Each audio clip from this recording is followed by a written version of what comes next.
Assalamualaikum warahmatullahi wabarakatuh. Selamat pagi siswa-siswaku semua.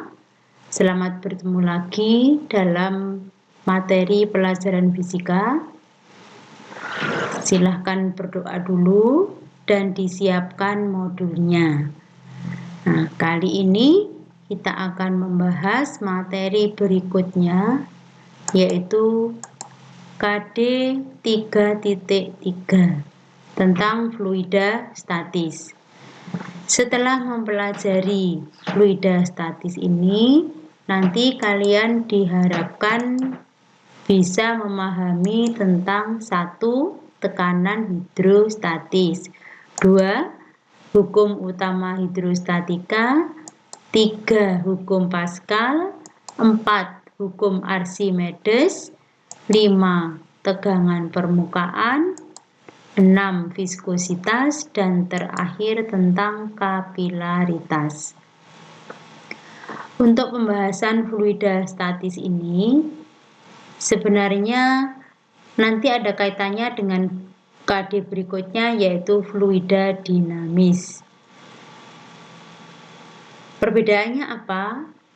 Sedikitnya tentang fluida statis dan dinamis. Kalian di rumah punya bak mandi ya. Jadi pada saat bak mandi itu penuh, kemudian kalian akan mandi ya misalkan, nah itu masih hidrostatis.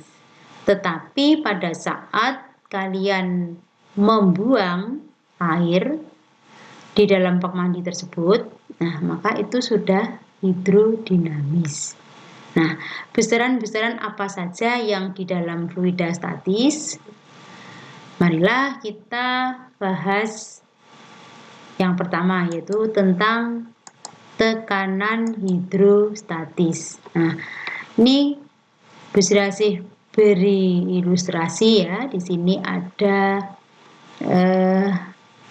permukaan air ya, itu penyelam. Nah, di situ penyelam ada 2, yaitu pada ketinggian H2 dari permukaan dan pada ketinggian H3 dari permukaan.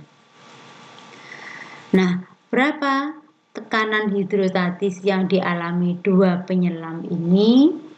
Kita akan mencari persamaannya ya. Di kelas 10 dulu kalian sudah dibekali dengan besaran-besaran pokok dan turunan. Untuk kali ini yang digunakan adalah besaran turunan adalah tekanan. Tekanan itu dirumuskan sebagai F per A. Gaya dalam hal ini adalah gaya apa? Yang dimiliki oleh zat cair dalam hal ini adalah gaya berat. Jadi gaya berat air berapa? Yaitu lambangnya W dibagi luas. Misalkan bak mandi ya berarti luas bidang, atau kolam renang ya berarti kolam renang, dan selanjutnya. Kemudian gaya berat itu adalah massa kali gravitasi dibagi luas bidang.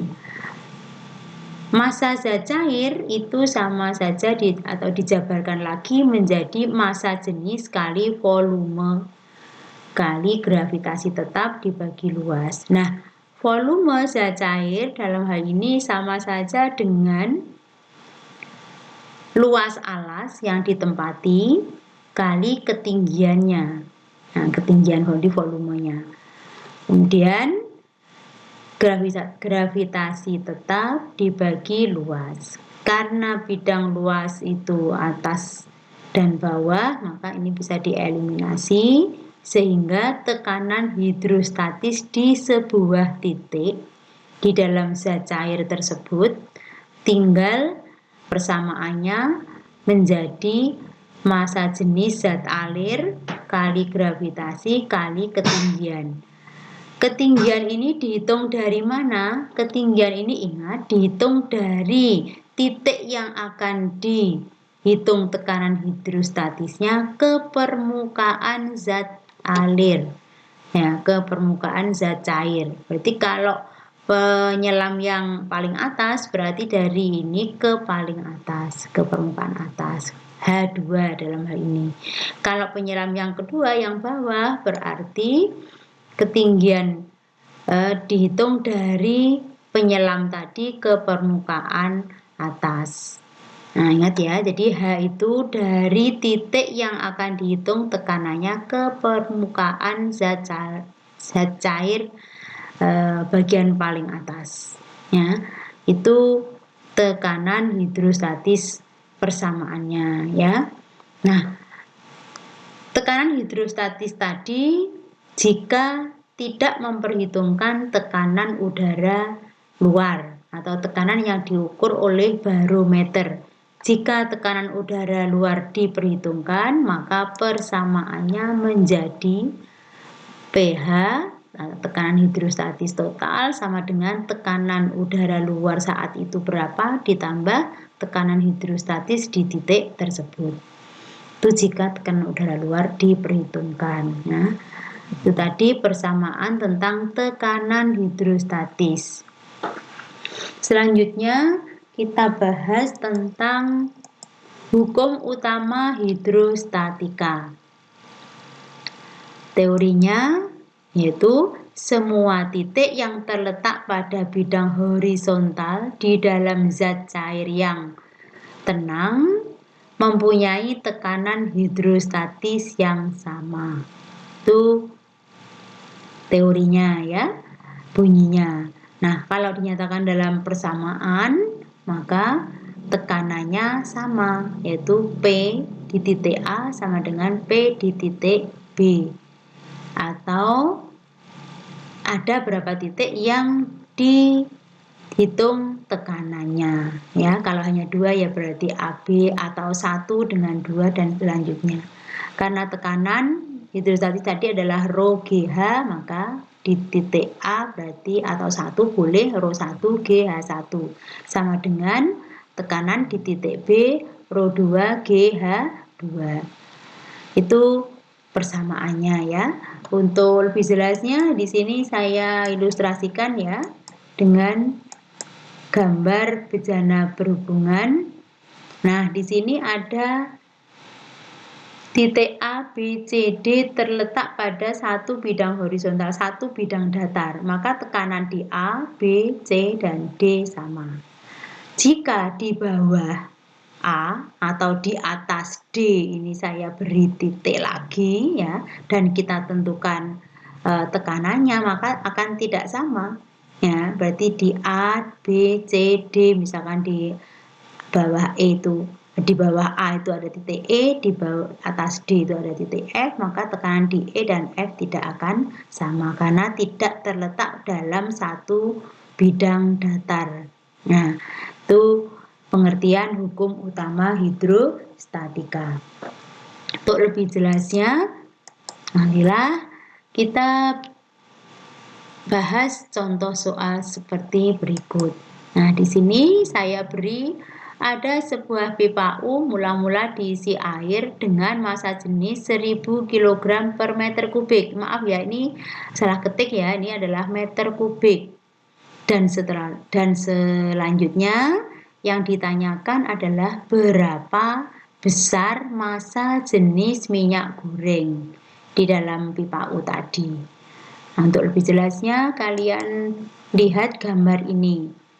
Gambar pipa U, jika diisi satu jenis zat cair, maka permukaan kiri dengan permukaan kanan akan sama kalau itu terdiri dari satu. Nah, jika di kaki kiri atau kaki kanan diisi zat cair lain, maka akan tidak sama permukaannya. Nah, seperti pada gambar ini, permukaan air di kaki kanan naik, sedangkan di kaki kiri akan terjadi dua jenis zat cair, yaitu minyak dan air. Nah, tadi dikatakan bahwa hukum utama hidrostatika tekanannya sama. Di mana tekanannya? Nah, caranya ingat selalu dihitung dari pertemuan antara dua jenis zat yang berbeda tadi.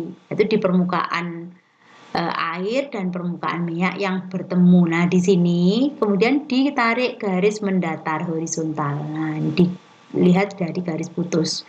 Maka di titik ini dengan di titik sini itu tekanannya sama. Boleh kalian menandai di kaki kiri itu A, ini kaki kanan B. Boleh 1, boleh 2. Ya.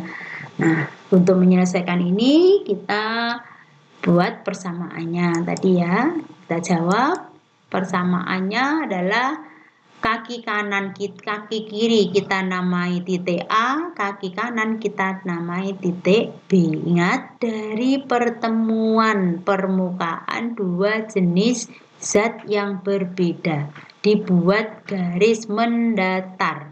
Nah ini. Nah sekarang kita lihat di permukaan air sebelah kiri itu ada permukaan apa di atasnya? Ada jenis zat cair yaitu minyak. Maka rho 1 tentunya rho minyak, massa jenis minyak yang akan kita cari tadi besarnya berapa. Karena di kiri dan kanan sama dengan, maka G-nya bisa dicoret. H1 itu adalah ketinggian di kaki kiri dari titiknya tadi ke atas siapa? Minyak. Berarti H1, H minyak 0,08 meter. Sama dengan di kaki kanan ada zat cair apa? Yaitu ada zat cair air. Massa jenisnya adalah 1000, ketinggiannya ini H2 ini adalah 0,05.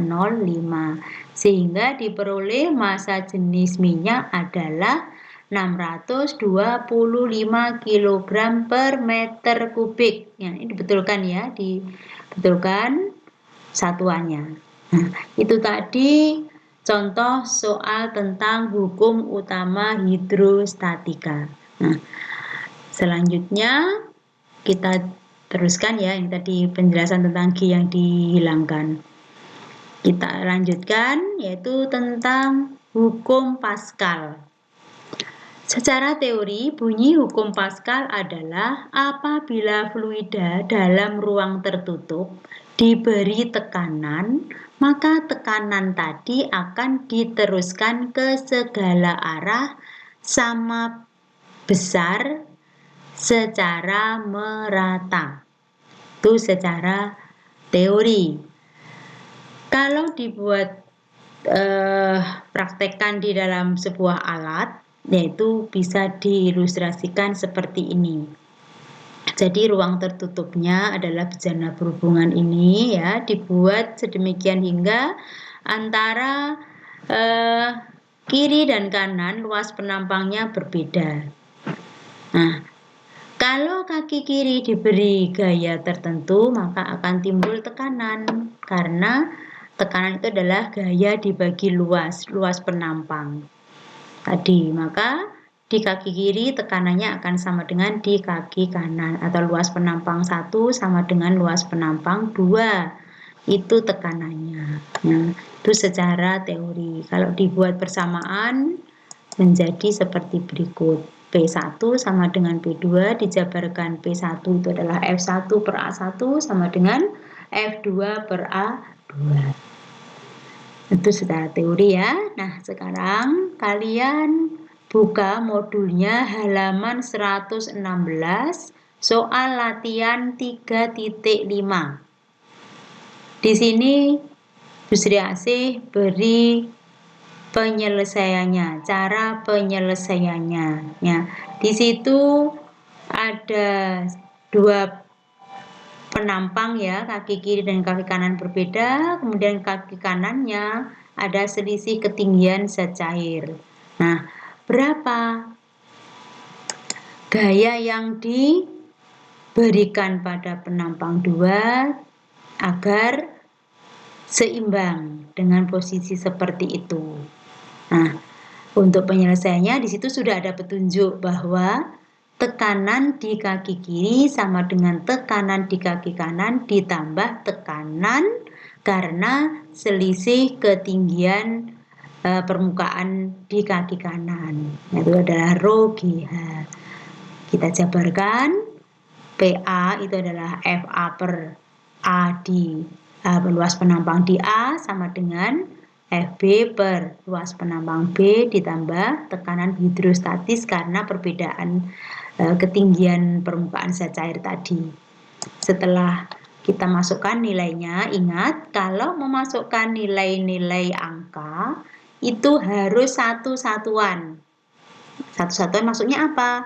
Kalau massa dalam kilogram, kemudian panjang meter, tentunya waktunya adalah detik atau disebut MKS dan CGS. MKS itu meter kilogram sekon, CGS sentimeter gram sekon. Jadi ini satu-satuan MKS. Sehingga diperoleh nilai gaya agar sistem itu seimbang di penampang B atau penampang 2 itu sebesar 6,4 Newton. Nah, itu ya. Jadi pada pertemuan hari ini saya cukupkan sekian. Nah, ingat dibaca ya pesan Busirasih, bukunya dibaca, latihan soalnya dikerjakan. Itulah kalian dalam masa pandemi ini harus belajar dan terus belajar di rumah. Kalau kalian tidak kreatif, bagaimana nanti? Gitu ya. Nah, untuk itu Busirasih beri sedikit tentang ada tembang Jawa, ada potongan tembang Jawa tentang falsafah Jawa ya. Itu ada ilmu iku kelakone kanthi laku. Artinya apa? Artinya untuk memperoleh ilmu itu harus melakukan sesuatu. Jadi kelakone itu memperolehnya kanthi laku dengan melakukan sesuatu. Yaitu diantaranya adalah membaca. Oleh sebab itu, sudahkah modul kalian baca? Nah, karena apa? Waktu kalian sangat banyak di rumah. Oleh sebab itu manfaatkan itu demi masa depan kalian. Karena yang menentukan masa depan kalian adalah kalian sendiri. Usaha kalian sendiri. Nah, itu ya. Sekian dari Busirasih. Mohon maaf ada lebih kurangnya. Selamat belajar. Assalamualaikum warahmatullahi wabarakatuh.